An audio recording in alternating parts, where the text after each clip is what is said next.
Hello students, कैसे हैं आप सभी लोग। मैं हूं Pooja Singh and welcome back to my channel accounting master class.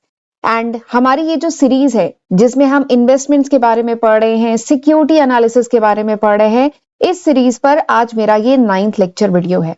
And इस समय जो चैप्टर हम डिस्कस कर रहे हैं that is alternative of investment.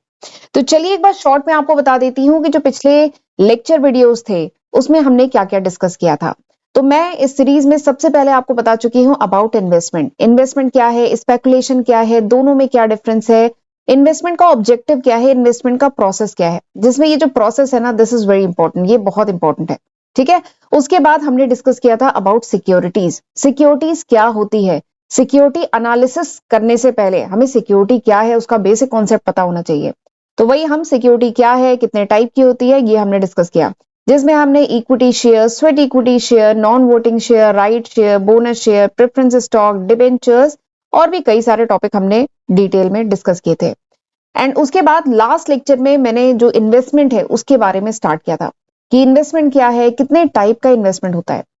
फिर हमने देखा था जो सिक्योरिटीज होती हैं वो, मतलब या कह लीजिए इन्वेस्टमेंट हम दो तरीके की सिक्योरिटी में कर सकते हैं। एक होती है निगोशिएबल सिक्योरिटी, एक होती है नॉन निगोशिएबल सिक्योरिटी। ठीक। निगोशिएबल सिक्योरिटी में हम फर्दर इसको डिवाइड कर सकते हैं variable income security and fixed income security. ये देखिए, ये डायग्राम मैंने आपको लास्ट लेक्चर में डिस्कस किया था कि जो इन्वेस्टमेंट है ये दो टाइप की सिक्योरिटी में हो सकता है, एक निगोशिएबल, एक नॉन निगोशिएबल सिक्योरिटी। निगोशिएबल में आता है वेरिएबल इनकम सिक्योरिटी, ठीक है, एंड फिक्स्ड इनकम सिक्योरिटी। तो वेरिएबल इनकम सिक्योरिटी के बारे में हमने पिछले लेक्चर में डिस्कस किया था। ठीक। निगोशिएबल क्या होता है ये भी डिस्कस हुआ था, नॉन निगोशिएबल क्या है ये भी डिस्कस हुआ था। निगोशिएबल सिक्योरिटी बेसिकली वो सिक्योरिटी होती है जो इजीली ट्रांसफरेबल होती है from one party to other party, यानी एक पार्टी से दूसरी पार्टी तक जो सिक्योरिटीज इजीली ट्रांसफरेबल होती है वो होती है निगोशिएबल सिक्योरिटी। ठीक। निगोशिएबल सिक्योरिटी को दो कैटेगरी में डिवाइड कर सकते हैं, variable income and fixed income. Variable income जो सिक्योरिटी है होती है इसमें आपका आता है इक्विटी शेयर। तो इक्विटी शेयर कितने टाइप के होते हैं ये सब हमने पिछले लेक्चर में डिस्कस किया था एंड आज हम इसके आगे पढ़ेंगे। आज मैं आपको बताऊंगी अबाउट फिक्स्ड इनकम सिक्योरिटी। ठीक है। नेगोशिएबल सिक्योरिटी में दूसरा क्या आता है, फिक्स्ड इनकम सिक्योरिटी। नाम से ही समझ में आ रहा है, फिक्स्ड इनकम सिक्योरिटी यानी वो सिक्योरिटीज जिसपे जो इनकम है दैट इज फिक्स, वो फिक्स होती है, वो वेरी नहीं करती। ठीक है। उस पर जो रिटर्न मिलना है दैट इज फिक्स, तो उसे कहते हैं fixed income security. And fixed income security में ये सारे टॉपिक हैं जो हमें आज के लेक्चर में पढ़ने हैं। ठीक। फिर उसके आगे हम नॉन निगोशिएबल पे डिस्कस करेंगे, बट फिलहाल आज हमें क्या पढ़ना है, आज हम प्रेफरेंस शेयर के बारे में पढ़ेंगे, डिबेंचर्स के बारे में, बॉन्ड के बारे में, इंदिरा विकास पत्र, किसान विकास पत्र, government security, money market security, treasury bill, certificate of deposit and commercial paper. तो ये सारे टॉपिक हमें आज के लेक्चर में पढ़ने हैं और ये सारे टॉपिक काफी इंपॉर्टेंट है। ठीक है। तो ये सारे टॉपिक पढ़ने हैं, तो चलिए फिर समय नहीं वेस्ट करते हैं, जल्दी से अब हम आज का लेक्चर स्टार्ट करते हैं।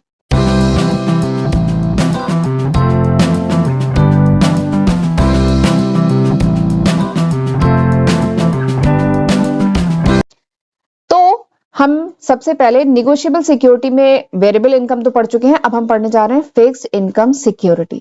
ठीक है। फिक्स्ड इनकम सिक्योरिटी, तो फिक्स इनकम सिक्योरिटी यानी वो सिक्योरिटीज जिसपे जो इनकम है दैट इज फिक्स, वो फिक्स है, वो वेरी नहीं करती है। जैसे इक्विटी शेयर में जो आपको रिटर्न मिलेगा दैट इज नॉट फिक्स ना, वो फिक्स नहीं है ना, किसी साल डिविडेंड मिलेगा किसी साल नहीं मिलेगा, जो रेट ऑफ डिविडेंड है वो भी फिक्स नहीं है। ठीक है। तो इक्विटी शेयर पे जो रेट ऑफ रिटर्न है या जो इनकम है दैट इज नॉट फिक्स, वो फिक्स नहीं है। लेकिन आज हम इस टॉपिक में, इस लेक्चर में वो सारे कह लीजिए इंस्ट्रूमेंट पढ़ने जा रहे हैं, फाइनेंशियल इंस्ट्रूमेंट इन्वेस्टमेंट के, जहां पे जो इनकम है दैट इज फिक्स, जो फिक्स है। ठीक है। जिसमें सबसे पहला जो इंस्ट्रूमेंट पढ़ने जा रहे हैं दैट इज प्रेफरेंस शेयर। नाम क्या है, प्रेफरेंस शेयर। देखिए नाम क्या है, प्रेफरेंस शेयर, यानी वो शेयर्स जिसमें जो शेयर होल्डर्स होते हैं उनको क्या दिया जाता है, उनको दिया जाता है प्रेफरेंस। प्रेफरेंस मतलब प्राथमिकता, यानी इन शेयर होल्डर को अगर किसी के पास प्रेफरेंस शेयर है यानी उनको क्या दी जाएगी, प्राथमिकता दी जाएगी in case of dividend payment. यानी जब कंपनी डिविडेंड डिस्ट्रीब्यूट करती है तो उस समय प्रेफरेंस शेयर होल्डर को प्रेफरेंस दी जाती है, प्रेफरेंशियल राइट होता है उनके पास, उनको प्रेफरेंस दी जाती है, प्राथमिकता दी जाती है और उन्हें डिविडेंड पहले दिए जाते हैं before equity share holder of the company. यानी कंपनी के जो इक्विटी शेयर होल्डर है उनसे पहले डिविडेंड किसको मिलेगा, प्रेफरेंस शेयर होल्डर को मिलेगा। एंड प्लस ये भी होता है कि जो प्रेफरेंस शेयर्स होते हैं उनपे जो रेट ऑफ डिविडेंड होता है दैट इज फिक्स, वो फिक्स होता है। Irrespective of the companies revenue earning, company का अर्निंग चाहे जितना हुआ, रेवेन्यू चाहे जितना था, बट यहाँ पे जो रेट ऑफ डिविडेंड होता है ना, दैट इज फिक्स, इसीलिए फिक्स इनकम सिक्योरिटी में आता है। समझ में आ गया? तो प्रेफरेंस शेयर क्या है? प्रेफरेंस शेयर मतलब जहां पे जो शेयर होल्डर होती है उन्हें प्रेफरेंशियल राइट मिलता है, उन्हें प्रेफरेंस दी जाती है in case of distribution of dividend, and यहाँ पे जो रेट ऑफ डिविडेंड होता है वो भी फिक्स होता है, दैट इज प्रेफरेंस शेयर। ठीक, और एक बात और है, इन वीडियो को पॉज करके ये जो कंटेंट लिखा है इसको पढ़ भी लीजिएगा, राइट। फिर उसके बाद दूसरा जो फिक्स इनकम सिक्योरिटी आता है वो आता है डिबेंचर। ठीक, अच्छा एक चीज और है, ये जो प्रेफरेंस शेयर है या जो डिबेंचर है, इन पे एक सेपरेट वीडियो मेरे बने हुए हैं ऑलरेडी। ठीक है, मेरे चैनल पे है सेपरेट वीडियो, पूरा एक वीडियो मैंने प्रेफरेंस शेयर पे, और प्रेफरेंस शेयर कई टाइप के भी होते हैं। ठीक है, प्रेफरेंस शेयर का इक्विटी शेयर से क्या डिफरेंस है, बहुत डिटेल में 20 से 25 मिनट में मैंने प्रेफरेंस शेयर के बारे में, डिबेंचर्स के बारे में, बॉन्ड के बारे में ऑलरेडी मेरे चैनल पे है। तो यहाँ पे बस हम थोड़ा थोड़ा इंट्रोडक्शन इन 9 सिक्योरिटीज के बारे में पढ़ रहे हैं। ठीक, डिटेल में पढ़ना है तो आप मेरे चैनल पे दूसरे वीडियोस हैं वो देख सकते हैं। ठीक है, तो अब जरा बात करते हैं दूसरा जो फिक्स इनकम सिक्योरिटी है, दैट इज डिबेंचर। तो डिबेंचर क्या होता है? डिबेंचर डेप्ट इंस्ट्रूमेंट है। डिबेंचर क्या है? डेप्ट इंस्ट्रूमेंट है। ये मीडियम टू लॉन्ग टर्म डेप्ट इंस्ट्रूमेंट है, यानी मतलब डिबेंचर जो है 3 साल से लेके 5 साल से लेके 10 साल तक के डिबेंचर इशू किए जाते हैं, कंपनी इशू करती है, एंड डिबेंचर के थ्रू कंपनी मार्केट से फंड रेज करती है in the form of loan, loan के फॉर्म में फंड रेज करती है। और कंपनी क्या पे करती है? Company fix rate of interest पे करती है, इसीलिए क्या है? फिक्स इनकम सिक्योरिटी, क्योंकि यहाँ पे जो रेट ऑफ इंटरेस्ट है दैट इज फिक्स। डिबेंचर एक टाइप का लोन है, कंपनी जो है मार्केट से, देखिए शेयर के फॉर्म में ये तो फंड रेज कर सकते हैं, या फिर कंपनी क्या करती है? डिबेंचर इशू करती है। ठीक है, और फिर हम क्या है, हमने अगर वो डिबेंचर खरीद लिया तो हम बन गए डिबेंचर होल्डर। ठीक, हमने कंपनी को पैसा दिया और कंपनी इसके बदले में क्या देगी? कंपनी हमें देगी इंटरेस्ट, INTEREST, इंटरेस्ट देगी। ठीक है, ब्याज देगी हमें, and rate of interest will be fix, जो रेट ऑफ इंटरेस्ट है वो फिक्स रहता है। ठीक है, एंड इसीलिए जो डिबेंचर होल्डर होते हैं they are called the creditor of the company. जो डिबेंचर होल्डर होते हैं वो कंपनी के क्रेडिटर होते हैं, जबकि जो इक्विटी शेयर होल्डर होते हैं वो कौन होते हैं? They are the owner of the company. जो इक्विटी शेयर होल्डर होते हैं वो कंपनी के ओनर होते हैं, and debenture holder are the creditor of the company, वो कंपनी के क्रेडिटर होते हैं। ठीक है, चलिए तीसरा जो फिक्स इनकम सिक्योरिटी है दैट इज बॉन्ड। अगला क्या है? बॉन्ड। काफी बच्चे सोचते हैं कि bond and debenture are same. No, bond and debenture काफी हद तक सिमिलर है बट नॉट सेम, थोड़े से डिफरेंसेस हैं, देयर आर फ्यू डिफरेंसेस। ठीक है, देखिए बॉन्ड क्या होता है? बॉन्ड भी एक फिक्स्ड इनकम इन्वेस्टमेंट है, ये भी एक तरीके का लोन है। ठीक है, इन्वेस्टर्स जो है, कंपनी जो कंपनी है वो बॉन्ड इशू करती है। ठीक है, इन्वेस्टर जो है अपना पैसा लगाता है, कंपनी को फंड देता है, मतलब कह लीजिए बॉन्ड के फॉर्म में भी कंपनी क्या कर सकती है? बोरो कर सकती है। ठीक है, एंड वैल्यू ऑफ बॉन्ड, ठीक है, जो वैल्यू होगी बॉन्ड की ये किस बात पर डिपेंड करती है कि बॉन्ड जो है किस, क्या इंटरेस्ट रेट दे रहा है बॉन्ड। ठीक है, एंड उस बॉन्ड की मेच्योरिटी क्या है? मेच्योरिटी मतलब कितने ड्यूरेशन का है, 3 साल का, 5 साल का, 10 साल का, कितने साल का बॉन्ड है, इस बात पे, मेच्योरिटी पे प्लस उसके इंटरेस्ट रेट पे डिपेंड करती है वैल्यू ऑफ द बॉन्ड। ठीक, अब बॉन्ड एंड डिबेंचर मैंने बताया ना, देयर आर फ्यू डिफरेंसेस, थोड़े से डिफरेंस है। क्या क्या डिफरेंस है एक बार देख लेते हैं। सबसे पहला डिफरेंस जो बॉन्ड एंड डिबेंचर के बीच में है वो ये है कि जो बॉन्ड है दे आर जनरली सिक्योर्ड, जो बॉन्ड होते हैं वो जनरली सिक्योर्ड होते हैं बाय कोलेट्रल या physical asset of the issuing company. Secured का मतलब क्या है? सुरक्षित। सिक्योर्ड मतलब होता है ना सुरक्षित, यानी अगर मेरे पास किसी कंपनी के बॉन्ड है, ठीक है, तो जनरली वो सिक्योर्ड होते हैं against the physical asset of the company या कोलेट्रल के अगेंस्ट सिक्योर्ड होते हैं। इसका मतलब क्या है? अगर मैंने किसी कंपनी का बॉन्ड खरीदा है तो मेरा पैसा डूबेगा नहीं।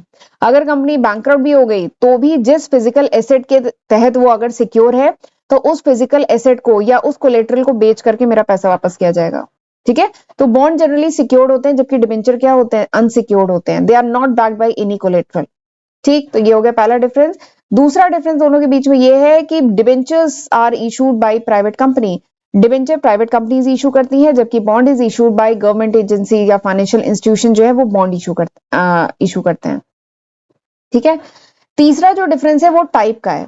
जो बॉन्ड है वो इस टाइप के होते हैं, जैसे कॉर्पोरेट बॉन्ड हुआ, म्यूनिसिपल बॉन्ड हुआ, गवर्नमेंट बॉन्ड हुआ, जबकि डिबेंचर के टाइप हम पहले भी बहुत डिटेल में डिस्कस कर चुके हैं कि जैसे convertible debenture, non convertible debenture, और भी कई टाइप के डिबेंचर होते हैं। कन्वर्टेबल, अच्छा यही तो है, convertible, non convertible debenture.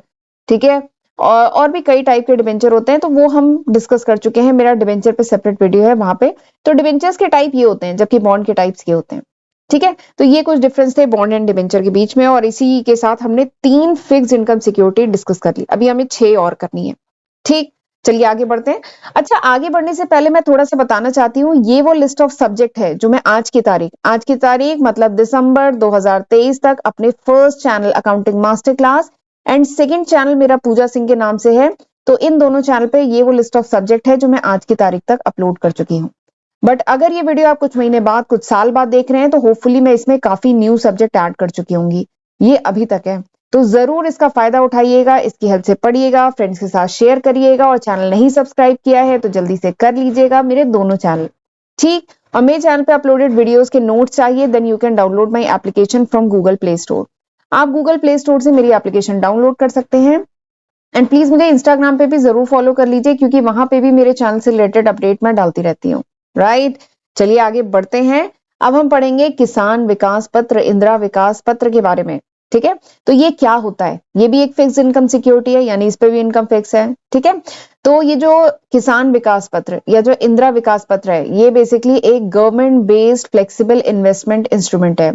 Government इसको इशू करती है। ठीक है, ये एक फ्लेक्सिबल कह लीजिए इन्वेस्टमेंट इंस्ट्रूमेंट है। ठीक है, सर्टिफिकेट के फॉर्म में इशू किया जाता है। ये एक सेविंग स्कीम है। ठीक है, ये एक छोटी सी सेविंग स्कीम है गवर्नमेंट की, जिसपे फिक्स रेट ऑफ इंटरेस्ट होता है, जहां पे जो रेट ऑफ इंटरेस्ट है फिक्स होता है। ठीक है, और इसमें क्या होता है, पैसे डबल होते हैं, लेकिन कितने ड्यूरेशन में डबल होते हैं? ठीक है, जितना आपने इन्वेस्टमेंट किया है वो पैसे क्या होंगे, एक्स अमाउंट आपने इन्वेस्टमेंट किया है, एक पर्टिकुलर ड्यूरेशन के बाद आपका अमाउंट कितना हो जाएगा, 2x हो जाएगा। लेकिन कितने ड्यूरेशन के बाद, वो वेरी करता है, बट फिलहाल अभी चल रहा है कि 115 महीने के बाद, 115 महीने यानी अप्रोक्सीमेटली 9.5 साल के आसपास होगा। तो 9.5 साल के आसपास में आपके जो पैसे हैं वो क्या हो जाएंगे, डबल हो जाएंगे, अगर आपने किसान विकास पत्र, इंदिरा विकास पत्र खरीदा हुआ है तो। ठीक है, अब सवाल आता है कहां से खरीदेंगे इसे? तो it can be purchase from public sector bank, public sector bank से आप खरीद सकते हैं, या इंडियन पोस्ट ऑफिस से आप ये किसान विकास पत्र, इंदिरा विकास पत्र खरीद सकते हैं। ठीक है, ये बेसिकली कह लीजिए सेविंग्स को प्रमोट करने के लिए, ठीक है, ताकि लोग सेव करें। सेविंग्स बहुत अच्छी चीज होती है, ताकि लोग सेव करें, इन्वेस्टमेंट करें, इसको प्रमोट करने के लिए ये इंस्ट्रूमेंट आए हैं। एंड एक चीज और है, ये उन लोगों के लिए है स्पेशली जो रिस्क नहीं लेना चाहते, क्योंकि यहाँ पे आपका पैसा डूबेगा नहीं। शेयर में क्या है, रिस्क है ना, बट यहाँ पे क्या है, एश्योर्ड रिटर्न है। आपका जो रेट ऑफ इंटरेस्ट है that is fix, rate of interest fix है, अभी बताऊंगी कितना है। रेट ऑफ इंटरेस्ट फिक्स है, यानी आपका पैसा डूबेगा नहीं, आपका पैसा मिल जाएगा। तो जो लोग रिस्क नहीं लेना चाहते, एश्योर्ड रिटर्न चाहते हैं, उनके पास पैसा है, सरप्लस मनी है, तो उनके लिए बहुत अच्छा है कि 9.5 साल में आपका पैसा डबल। ठीक है, ये एक लॉन्ग टर्म इन्वेस्टमेंट स्कीम है। ठीक, तो दिस इज किसान विकास पत्र, इंदिरा विकास पत्र। करेंटली इसका जो इंटरेस्ट रेट चल रहा है वो अप्रोक्सीमेट 7.5 है, एक बार नेट पे चेक करिएगा, 7.5 अप्रोक्सीमेट इस समय इंटरेस्ट रेट चल रहा है। 115 महीने का टेन्योर इस समय चल रहा है। इसमें कम से कम आप 1,000 रुपए का इन्वेस्टमेंट कर सकते हैं, मैक्सिमम की कोई लिमिट नहीं है। एंड टैक्स बेनिफिट की बात करें तो इसमें जो है सेक्शन 80C के तहत जो 1.5 लाख वाला टैक्स बेनिफिट मिलता है ना, वही इसमें है एप्लीकेबल। तो दिस इज किसान विकास पत्र। तो ये भी क्या है, एक फिक्स इनकम सिक्योरिटी है। यहाँ पे भी जो इनकम मिल होगी आपको वो क्या है, फिक्स है। अगली जो फिक्स इनकम सिक्योरिटी है वो क्या है, गवर्नमेंट सिक्योरिटी। सबसे बढ़िया गवर्नमेंट सिक्योरिटी, काफी सेफ है ना गवर्नमेंट सिक्योरिटी। जहां पे गवर्नमेंट का नाम आ जाए तो मतलब सेफ है ये चीजें। तो गवर्नमेंट सिक्योरिटीज को और भी इसके कुछ नाम है। गवर्नमेंट सिक्योरिटी को कहते हैं जी, इस शॉर्ट में बस कह लीजिए, गवर्नमेंट का जी ले लिया है, सिक्योरिटी का SECS, गिल्ट एज सिक्योरिटीज इसका दूसरा नाम है। ठीक है, एंड ये जो गवर्नमेंट सिक्योरिटीज है ये बेसिकली है क्या, तो गवर्नमेंट सिक्योरिटीज भी एक डेप्ट इंस्ट्रूमेंट है जो गवर्नमेंट इशू करती है, ताकि गवर्नमेंट को अगर फंड की जरूरत है तो उसको वो फाइनेंस कर सके। देखिए गवर्नमेंट को भी तो फंड, इतने सारे गवर्नमेंट प्रोजेक्ट लाती है तो गवर्नमेंट को भी तो फंड की जरूरत होती है। तो गवर्नमेंट को फंड की रिक्वायरमेंट है तो गवर्नमेंट क्या करती है, गवर्नमेंट इज डेप्ट इंस्ट्रूमेंट, गवर्नमेंट सिक्योरिटीज को इशू करती है, ताकि गवर्नमेंट अपनी जो भी फिजिकल रिक्वायरमेंट है उसको फुलफिल कर सके। And these securities are backed by government. ये जो सिक्योरिटीज है इन्हें गवर्नमेंट, मतलब गवर्नमेंट ने इशू किया है, इनके पीछे गवर्नमेंट है, तो यानी गारंटी ऑफ रीपेमेंट, मतलब ये डिफॉल्ट नहीं होगा। कोई प्राइवेट कंपनी तो है नहीं कि डिफॉल्ट का रिस्क है, यहाँ पे गारंटी है रीपेमेंट की, रिस्क फ्री इन्वेस्टमेंट है। ठीक है, एंड ये एक बहुत इंपॉर्टेंट पार्ट है किसका, फिक्स इनकम सिक्योरिटी का। और अब ये सिक्योरिटी खरीदेंगे कहां से, सवाल ये सिक्योरिटी खरीदेंगे कहां से, तो गवर्नमेंट सिक्योरिटी मार्केट से you can by this government securities. और एक बात है, इसमें जो रेट ऑफ इंटरेस्ट होता है ना वो थोड़ा सा कम होता है। गवर्नमेंट सिक्योरिटी का रेट ऑफ इंटरेस्ट कम होता है। क्यों कम होता है, क्योंकि यहाँ पे सेफ्टी ज्यादा है ना, ज्यादा सेफ है, यहाँ पे डिफॉल्ट का कोई चांस ही नहीं है, रिस्क फ्री है, तो यहाँ पे सेफ्टी ज्यादा है प्लस लिक्विडिटी भी ज्यादा है, मतलब जब आपको पैसे की जरूरत हो आप इसे रिडीम कर सकते हैं। तो लिक्विडिटी भी ज्यादा है, सेफ्टी भी ज्यादा है, इसीलिए यहाँ पे इंटरेस्ट रेट क्या है, थोड़ा सा कम है। ठीक, एग्जाम्पल अगर हम गवर्नमेंट सिक्योरिटीज का एग्जाम्पल की बात करें तो गवर्नमेंट सिक्योरिटीज में आता है आपका ट्रेजरी बिल, ठीक है, dated securities, cash management bill, ये सब गवर्नमेंट सिक्योरिटीज हैं, राइट। चलिए आगे बढ़ते हैं, अब हम बात करते हैं मनी मार्केट सिक्योरिटी की। मनी मार्केट आपने बहुत सुना होगा, कैपिटल मार्केट, मनी मार्केट, ठीक, तो वही हम पढ़ने जा रहे हैं, money market.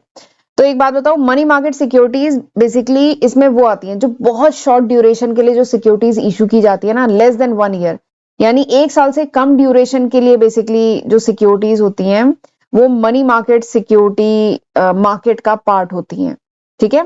Money market securities, money market कह लीजिए, मनी मार्केट में कुछ इंस्ट्रूमेंट है जिनकी ट्रेडिंग होती है, ठीक है, और इनकी जो मेच्योरिटी पीरियड होता है वो बहुत शॉर्ट होता है, यानी शॉर्ट ड्यूरेशन के लिए अगर ऑर्गेनाइजेशन को, फाइनेंशियल इंस्टीट्यूशन को, बैंक को, गवर्नमेंट को फंड रेज करना है वेरी शॉर्ट ड्यूरेशन के लिए, तो मनी मार्केट इंस्ट्रूमेंट के through government, financial institution, banks वगैरह फंड रेज करती हैं या कंपनीज फंड रेज करती हैं।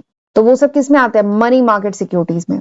और इसके कुछ कॉमन इंस्ट्रूमेंट क्या है, कौन कौन से इंस्ट्रूमेंट के थ्रू मनी, देखिए ये है एमएमआई, ये है मनी मार्केट, ठीक है। मनी मार्केट के कुछ इंस्ट्रूमेंट है, देखिए जैसे अगला है ना कैपिटल मार्केट, कैपिटल मार्केट में आपका शेयर आता है, डिबेंचर आता है, बॉन्ड आता है, ये वो कैपिटल मार्केट।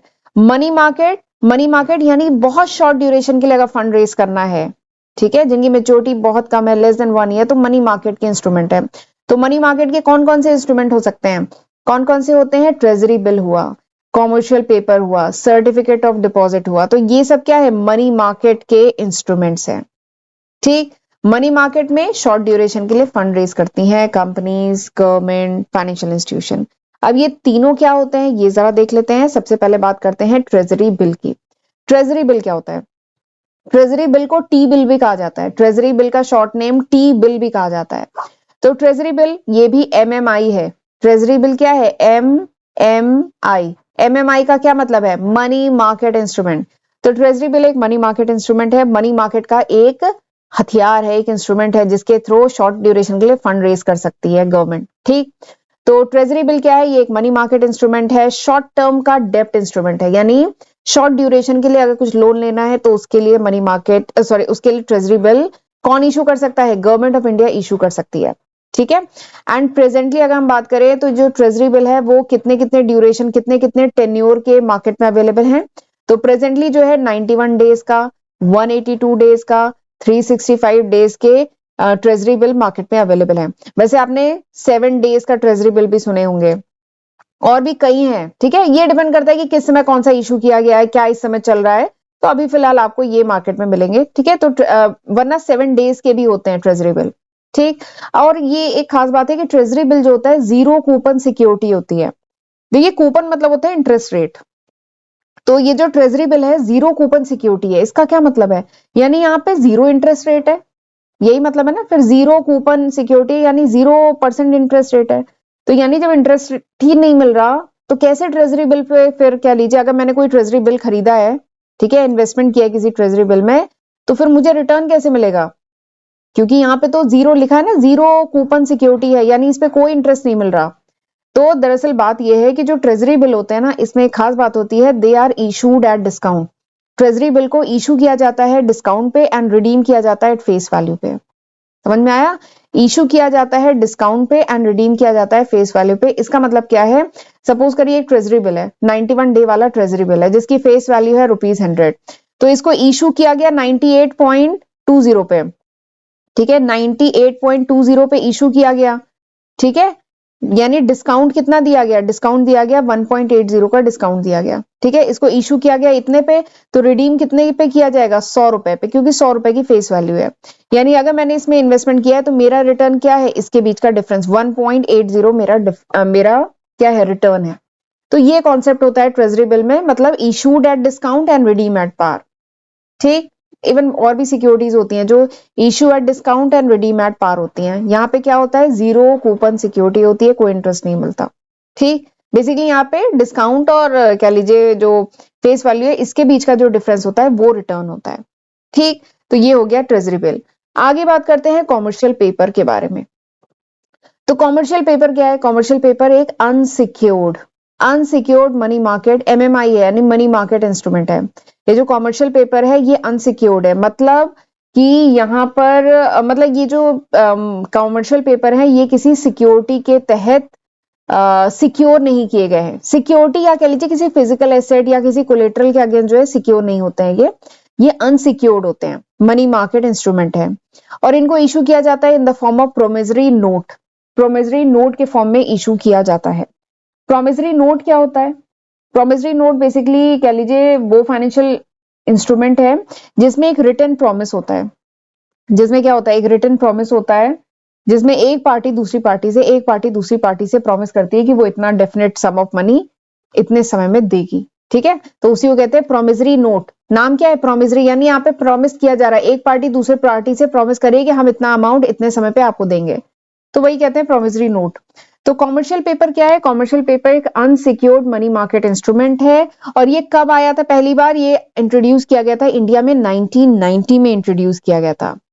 ठीक है, ताकि क्या हो सके, ताकि जो बड़े बड़े कॉर्पोरेट्स हैं, हाईली रेटेड कॉर्पोरेट्स हैं, ठीक है, उनकी अगर शॉर्ट टर्म फंडिंग की कुछ रिक्वायरमेंट है तो वो फुलफिल हो सके। ठीक है, जो बड़ी बड़ी कंपनियां हैं, बड़े बड़े कॉर्पोरेट हाउस है, अगर उन्हें कुछ शॉर्ट ड्यूरेशन के लिए पैसे की जरूरत है तो ये कॉमर्शियल पेपर के थ्रू भी फंड रेज कर सकते हैं।